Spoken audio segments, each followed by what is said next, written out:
असा गाडीचा व्हिडिओ तुम्हाला पण बनवता येत नसेल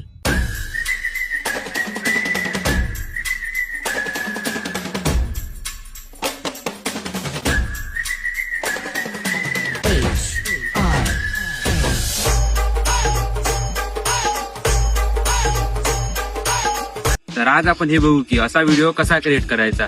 सगळ्यात पहिले कॅपकटमध्ये सॉन्गला आणि क्लिपला ऍड करा। सॉन्गवर क्लिक करून बीटवर क्लिक करून ऑटो जनरेटवर क्लिक करा। एवढं केल्यानंतर तुमच्या बीट लागलेला आहे। बीटनुसार क्लिपला कट करा काही अशा प्रकारे जसं मी करत आहे। कट केल्यानंतर सेकंड क्लिपवर क्लिक करा, ॲनिमेशनवर जा आणि कॉम्बोमध्ये गेल्यावर पॉपिंग कँडी हा ॲनिमेशन लावा आणि हा ॲनिमेशन सगळ्या क्लिपवर बीटनुसार ॲड करा। ॲड केल्यानंतर इथे राईट करा। राईट केल्यानंतर आता आपण बघू की कटआउट कसा करायचा। सगळ्यात पहिले क्लिपला फ्रीज करा। फ्रीज केलेल्या याला ओव्हरले करा। ओव्हरलेला 0.8 सेकंड एवढी लेंथ ठेवा। लेंथ ठेवल्यानंतर इथे रिमूव्ह बीजेवर जाऊन ऑटो रिमूव्ह करा। ऑटो रिमूव्ह केल्यानंतर इथे की लावा आणि एक समोर की लावून